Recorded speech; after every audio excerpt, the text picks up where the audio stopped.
Ay, sarap matulog. Dagat! Dagat! Wow!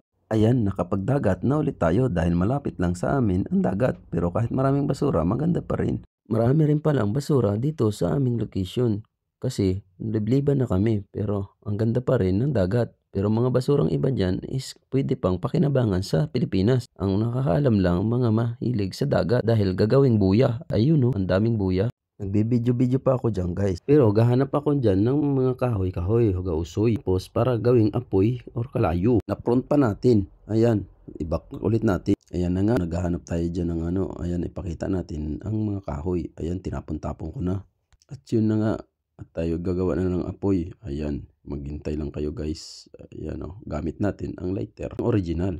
Dahil nasa Japan tayo. Akala natin madali lang magawa ng apoy. Pero medyo malakas ang hangin dyan kaya nahihirapan tayo. Siyempre, Pinoy tayo. Hindi tayo susuko. Kaya tuloy lang natin ang ating gagawin. Ayan, sindi ng sindi hanggang magkaroon ng apoy. Ayun na nga, kakaapoy na. Nga pala, ang ihawin natin dyan is isda. Hindi natin alam kung anong pangalan sa Pinas. Para siyang tilapia. Tingnan natin mamaya guys. Sigurado natin ang apoy kasi nga mahirap magkaroon ng apoy dyan. Medyo malakas ang hangin. Pakita ko ulit ang original na lighter. Ayan, at nagkaroon na tayo ng malakas na apoy. Isasalang ko na ang isda. Ayan, binilisan na natin para mabilis din ang ihaw natin. Solo lang tayo dyan guys. Masaya din pala kahit solo lang. Pero mas masaya siguro pag marami. Pinakita ko na ang inihaw guys. Ayan para siyang tilapia. Hindi ko na siya kinaliskisan, hinimbisan para kahit malakas ang apoy hindi siya masunog kasi makapal lang kaliskis. Kumuha ako ng beer, pinakita ko sa inyo. Siyempre hindi mawala ang beer pag ikaw ay mahilig uminom. Kasi minsan din kailangan natin ang alak. At pala kay Para Jay sa kanyang mahiwagang box. Sa kanya kasi yan. Kaya isang lagayan dyan na marami ng laman. Bigla kong naisipan na buhusan ang isda ng beer. At wala lang, naisipan ko lang. At tiningnan ko todo. At sarap ng ngangako dyan. Kasi ang sarap ng feelings pag malamig ang beer. At naisipan ko ulit buhusan. Ayan. At tiningnan ko kung anong mangyayari. Parang wala din naman. Kaya uminom ulit ako.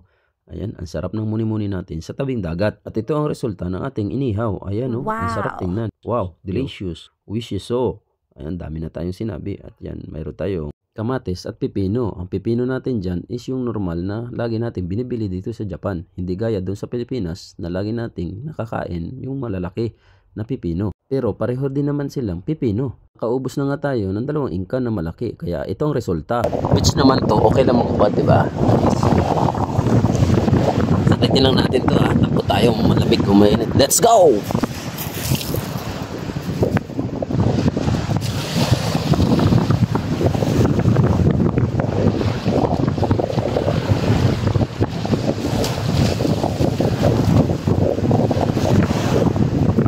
Okay guys, lumay pa rin.